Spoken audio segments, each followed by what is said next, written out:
Bueno, como decíamos, vamos a estar con la última clase de este capítulo del libro de direcciones que habla acerca de las pruebas. Hoy vamos a estar hablando acerca de los problemas.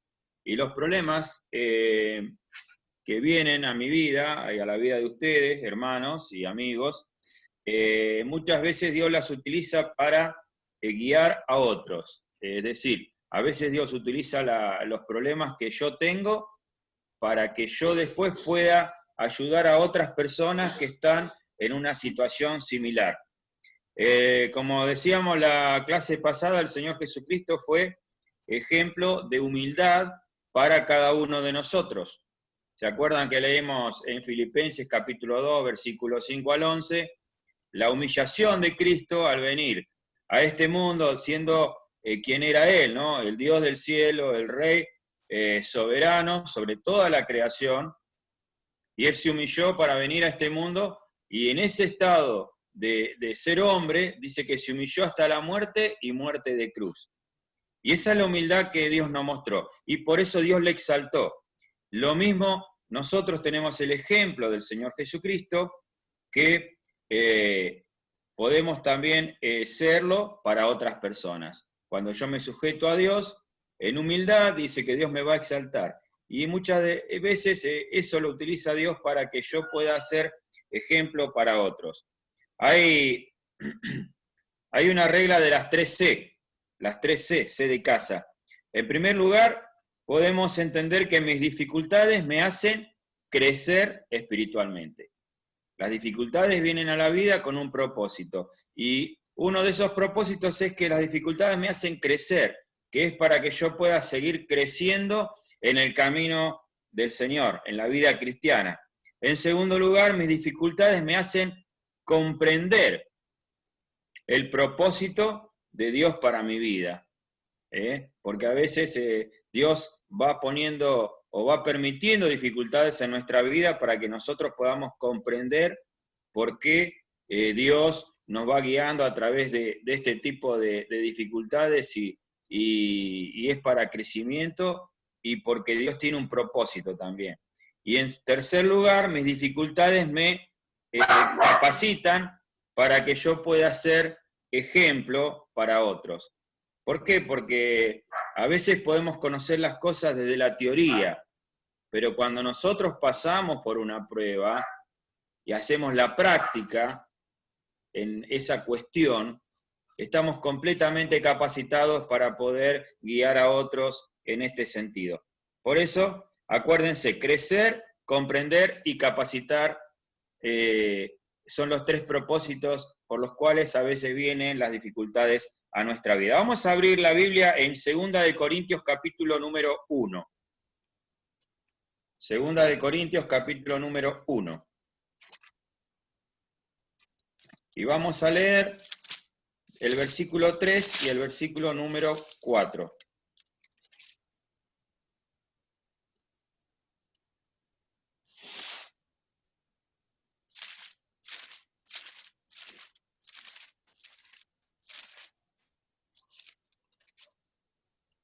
Dice así la Escritura: Bendito sea el Dios y Padre de nuestro Señor Jesucristo, Padre de misericordias y Dios de toda consolación, el cual nos consuela en todas nuestras tribulaciones, para que podamos también nosotros consolar a los que están en cualquier tribulación, por medio de la consolación con que nosotros somos consolados por Dios. Fíjense en cuántas veces aparece la palabra consolación.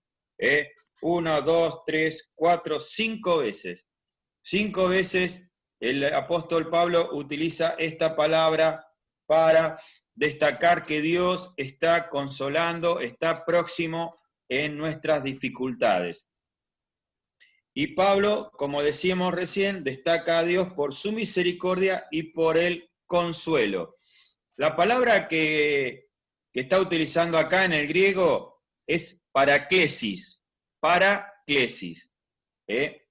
y quiere decir llamar al lado de uno para recibir ayuda. Llamar a alguien al lado de uno para recibir ayuda, para que se ponga a la par nuestra y para que nos pueda asistir en una dificultad. Entonces quiere decir que es Dios mismo el que se pone al lado nuestro, se pone junto a nosotros en medio de la prueba, en medio de la dificultad, y Él está sosteniendo nuestras vidas. El Espíritu Santo, en uno de sus ministerios, se dice o se le llama el Consolador. Y esta es la palabra Paracletos. Es muy similar a Paraclesis, fíjense, porque justamente el ministerio del Espíritu Santo, aparte de iluminarnos para poder comprender la Escritura, de poder ayudarnos en nuestras oraciones y demás ministerios, uno de los ministerios que tiene es el de colocarse al lado nuestro y ser nuestro Paracletos, aquel que se pone al lado nuestro y nos asiste en las dificultades y cuando vienen los problemas. Es decir, que Dios en las dificultades se pone a nuestro lado para sostén, para ayuda, para estímulo, para consuelo y para fortaleza. A veces nosotros decimos, bueno, pero ¿qué está pasando? ¿Dónde está Dios? Que estoy en medio de esta situación, en medio de la angustia. Y realmente Dios está a nuestro lado. Somos nosotros los que no lo podemos ver. Somos nosotros los que no lo podemos percibir. ¿Por qué? Porque tal vez haya falta de fe, tal vez estemos muy confundidos.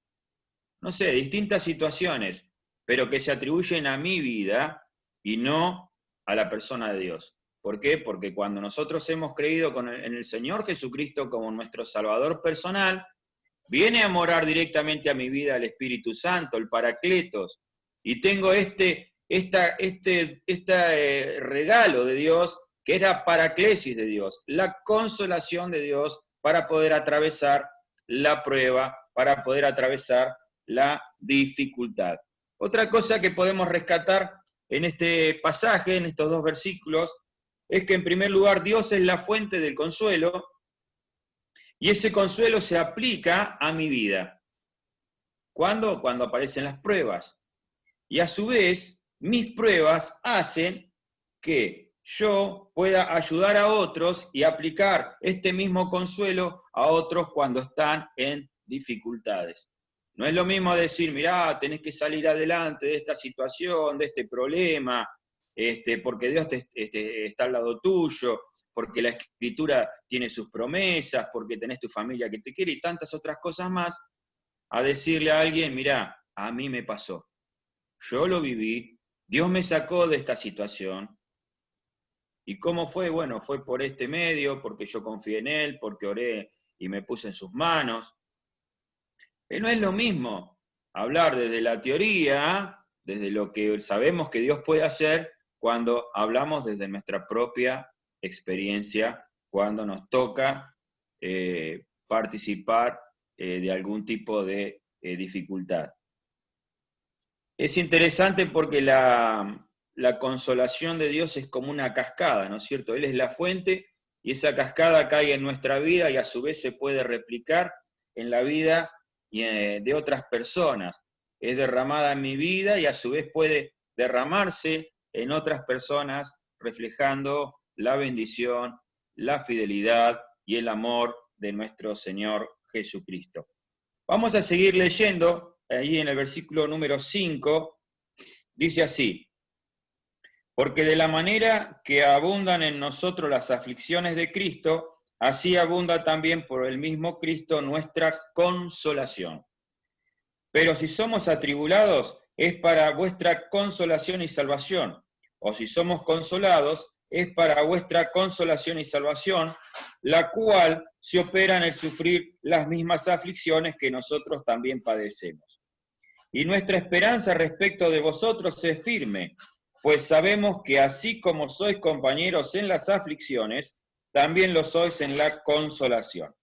Porque, hermanos, no queremos que ignoréis acerca de nuestra tribulación que nos sobrevino en Asia, pues fuimos abrumados sobremanera, más allá de nuestras fuerzas, de tal modo que aún perdimos la esperanza de conservar la vida, pero tuvimos en nosotros mismos sentencia de muerte, para que no confiásemos en nosotros mismos, sino en Dios que resucita de los muertos, el cual nos libró y nos libra y en quien esperamos que aún nos librará de tan grande muerte, cooperando también vosotros a favor de con la oración, para que por muchas personas sean dadas gracias a favor nuestro, por el don concedido a nosotros por medio de muchos.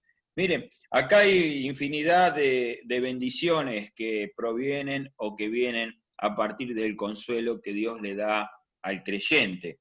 Pero vamos a rescatar algunos conceptos y algunos de los propósitos. En primer lugar, habla acerca de la esperanza firme. La esperanza firme de fe. En el versículo número 7 dice, nuestra esperanza respecto de vosotros es firme. Cuando viene la prueba, cuando viene la dificultad, nosotros podemos afirmar nuestra vida en Jesucristo.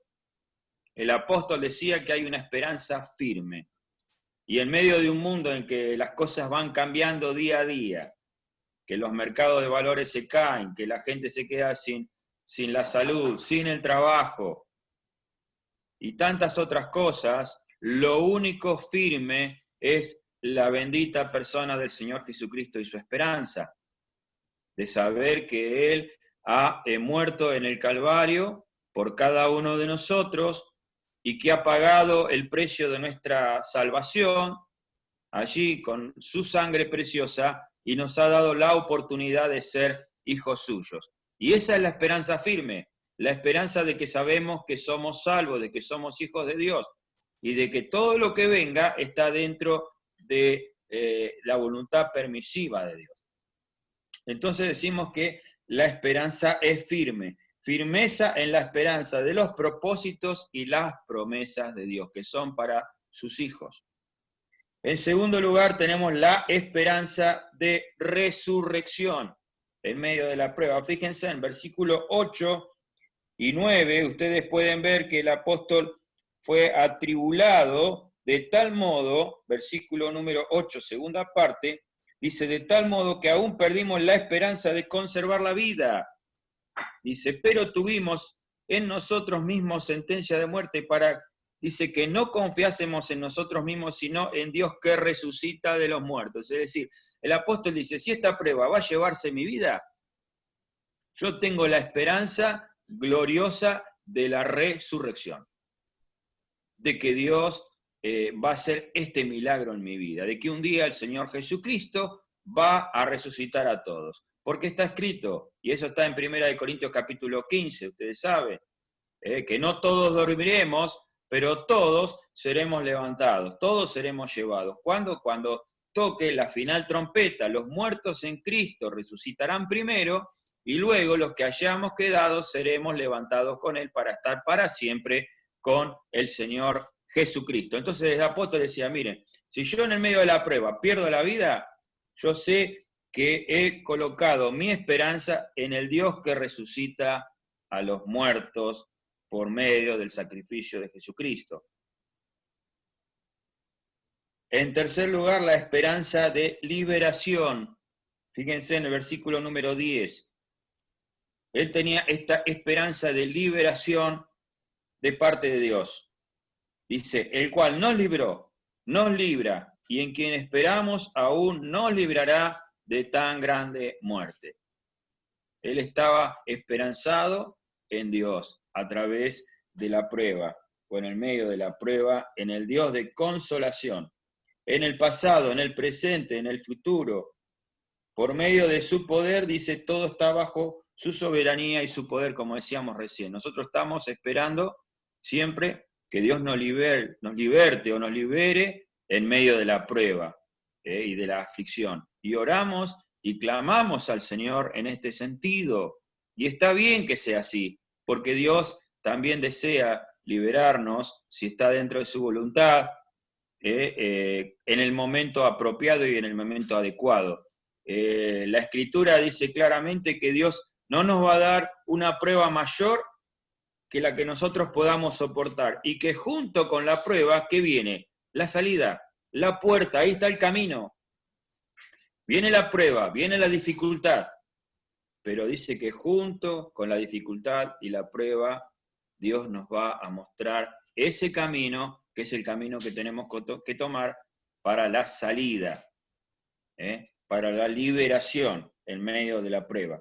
Y finalmente, en este pasaje podemos encontrar la esperanza en la oración. Esta noche nosotros hemos estado orando previamente a través del WhatsApp, hemos hecho la cadena de oración con los distintos temas de oración de los hermanos, y esto es muy importante, estar orando con esperanza, la esperanza en la oración. Versículo 11 dice el apóstol: cooperando también vosotros a favor nuestro con la oración, para que por muchas personas sean dadas gracias a favor nuestro por el don concedido a nosotros por medio de muchos. Fíjense, es interesante porque el apóstol consideraba la prueba como un don, como un regalo. El sufrimiento, la angustia, la aflicción, él la consideraba un regalo, un don, por el cual los hermanos tenían que estar orando, y dice dando gracias, porque cuando Dios muestra su poder, muestra su gracia, las personas quedan asombradas, quedan atónitas ante el poder de Dios, liberando al creyente del medio de la prueba. Eso es el testimonio del poder de Dios obrando en la vida del creyente, de la paz que tiene el creyente en el medio de la aflicción, de la confianza, de la compostura, de la integridad. Es el obrar del Espíritu Santo, el Paracletos, como decía, que se pone al lado y que nos da paz y nos da tranquilidad en medio de la aflicción. Y dice que los hermanos pueden orar por esto, y que eso también da testimonio y acción de gracias a otros por este don que les fue concedido. A veces a nosotros nos cuesta pensar en esto, ¿no? Pensar que cuando recibimos una dificultad es un regalo. Nosotros pensamos que el regalo siempre es algo lindo, es algo bello, es algo para disfrutar, es algo bonito, es algo que nos hace sentir bien. Qué difícil pensar que las pruebas y las dificultades son un regalo que viene a nuestra vida para enriquecernos, para hacernos crecer en la vida cristiana, para ser de bendición para otros, para ser de guía para otros, para poder aferrarnos más a Dios, para poder caminar junto con el Señor. Qué difícil que es a veces pensar de este modo, porque es un modo totalmente diferente, casi una contracorriente con el mundo y con lo que dice el mundo que es el éxito. Un creyente exitoso es aquel que va creciendo en la vida cristiana a pesar de las dificultades, a pesar de los sufrimientos, a pesar de las cosas que vienen a la vida, y realmente puede tener una comunión íntima con el Señor. Como resumen del tema, yo puse que son las 5A. Las 5A. Fíjense, en primer lugar, como resumen de este tema de las aflicciones, asegurarse. ¿De qué me tengo que asegurar? De que la aflicción que estoy pasando o que ha venido a mi vida no provenga de nuestro propio pecado. En primer lugar, asegurarme de que la aflicción no provenga de mi propio pecado. Sabemos que si es así esto, bueno, tenemos el camino de la confesión. Estuvimos hablando hace unas clases atrás acerca del pecado y cómo tratar con el pecado. Pero para recordarnos, si es que la aflicción viene a causa de mi propio pecado, entonces tengo la posibilidad de ir al Señor Jesucristo por fe y pedir perdón a Dios. Primera de Juan 1:9, si confesamos nuestros pecados, Él, quien es Dios, es fiel y justo para perdonar nuestros pecados y limpiarnos de toda nuestra maldad. Ahora, si no es así, que no está dentro de esto, y que lo que viene yo no lo busqué, no lo provoqué por mi propio pecado, entonces tenemos que recordar lo que dice Romanos 8:28, que a los que a Dios aman, todas las cosas les ayudan a bien.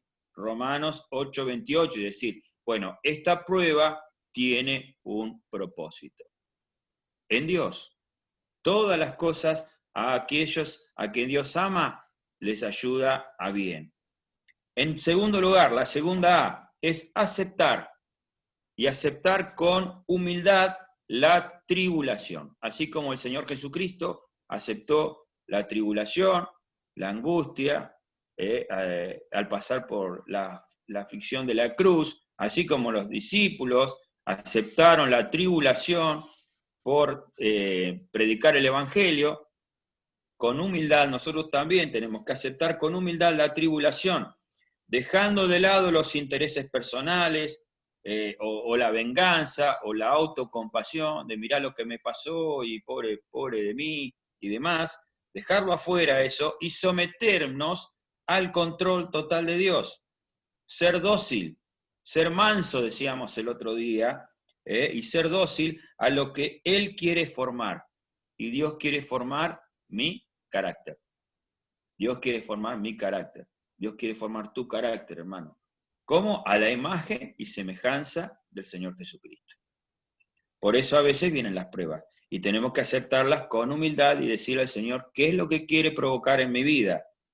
En tercer lugar, tener actitud para abrir nuestra vida a la forma en que Dios quiere modificar ese carácter, mis acciones o mi personalidad, porque a veces nosotros queremos que Dios modifique mi carácter de una manera determinada y Dios utiliza otras herramientas, y a veces esas herramientas no nos gustan mucho.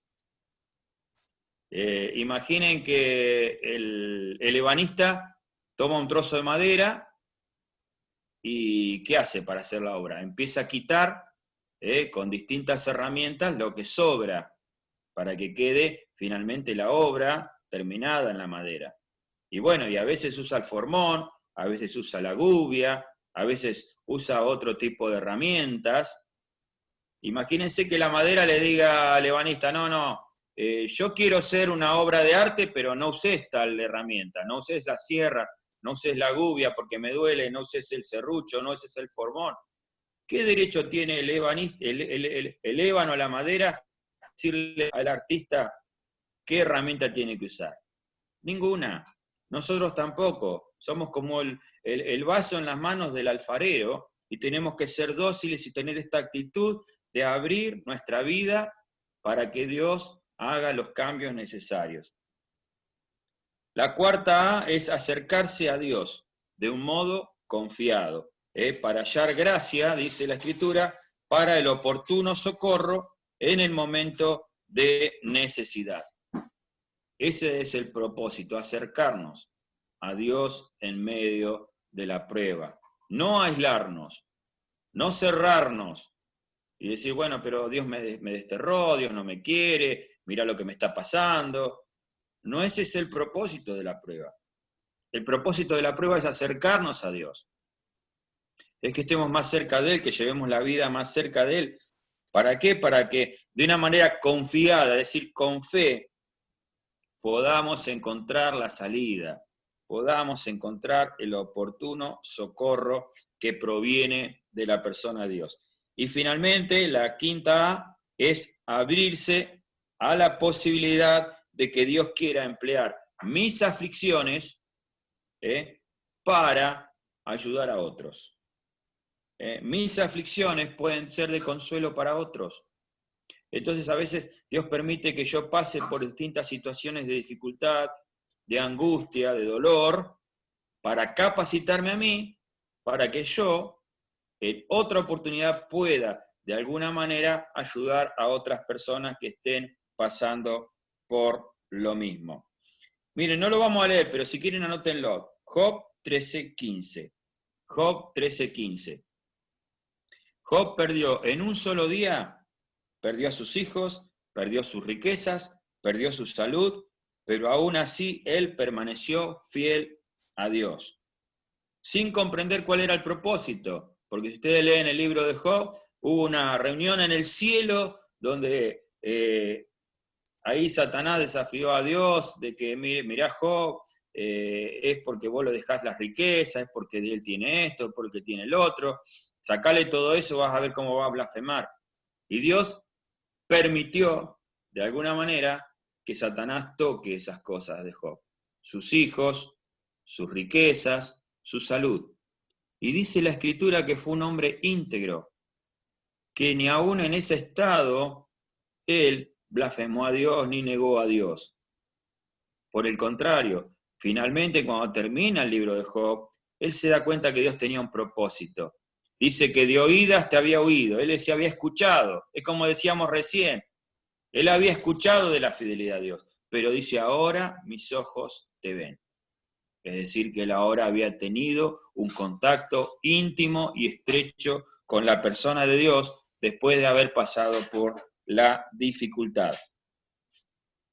Ahora nos quedan 3 preguntas para hacernos para nosotros, ¿no es cierto? Y en primer lugar, ¿podríamos nosotros imitar la fe de Job? ¿Podríamos nosotros imitar la fe de Job si nos pasaran todas estas calamidades que le pasó a él? Es una pregunta compleja, ¿no es cierto?, poder contestarla. Imagínense perder a sus hijos en un día, perder todo lo que tienen, perder la salud y aún así permanecer fiel a Dios. Qué difícil, ¿no? Y qué desafío tan importante y tan difícil. En segundo lugar, dice, podemos mantenerlo aún cuando no entendemos su propósito, es decir, vienen los problemas, las dificultades, ¿podremos mantener en medio de la prueba y la dificultad esa fe que es digna de imitar de Job? ¿O en el medio de la prueba vamos a empezar a decaer y vamos a digamos, terminar en un lugar peor que el cual empezamos? Y en tercer lugar, ¿podemos ser de inspiración para otros en medio de la aflicción? Podemos estar tranquilos de que sabemos que el mundo nos está mirando, que la iglesia o hermanos nos están mirando, que nuestra familia nos está mirando, y en medio de la aflicción y de la prueba, somos de inspiración para que ellos puedan ver a Cristo. Es difícil también, ¿no es cierto? Ser fiel y mostrar la imagen del Señor Jesucristo en medio de la aflicción y en medio de la prueba. Ojalá, hermano, Dios quiera que sea así en mi vida, que sea así en tu vida, que realmente podamos reflejar en todos nuestros pasos que damos en este mundo la imagen del Señor Jesucristo. Y la única forma de poder lograrlo, de poder conseguirlo, es, en primer lugar, como dice la Escritura, si hemos pedido perdón por nuestros pecados. ¿Por qué? Porque nuestros pecados nos separan de Dios. Así dice Romanos capítulo 3, versículo 23, la paga de pecado es la muerte, es la separación de Dios. Si en este mundo nosotros pasamos a la eternidad con nuestros pecados, sabemos que estamos perdidos. Pero en segundo lugar, sabemos que el Señor Jesucristo vino a este mundo con este propósito de buscar y de salvar lo que se había perdido. Por eso Juan capítulo 3, versículo 16 dice, porque de tal manera que Dios amó al mundo, que ha dado a su Hijo unigénito, para que todo aquel que en él cree no se pierda, sino que tenga vida eterna. Y finalmente, también Juan 1:12 dice que a los suyos vino y los suyos no le recibieron, pero a todos los que le recibieron, los que creen en su nombre, les dio potestad de ser hechos hijos de Dios. Es decir, que el Señor Jesucristo vino para morir por mis pecados, por tus pecados, para borrar toda nuestra maldad en la cruz del Calvario. Su sangre tiene capacidad de perdonarnos, de darnos consuelo, de darnos abrigo, de hacer que more Dios por la fe en nuestra vida y de poder pasar esta prueba. Pero lo más importante es que frente a las puertas y al final de esta vida, sabemos que estaremos para siempre con Jesucristo si es que le hemos entregado nuestra vida a Él. Solamente eso quería compartir en esta noche. Muchas gracias por su atención y que el Señor les bendiga. Vamos a terminar con una oración. Le voy a pedir a Pablo Páez si puede guiarnos en una oración. Le voy a decir a Virginia que le pueda desbloquear el micrófono, lo pueda habilitar, para terminar y luego nos saludamos.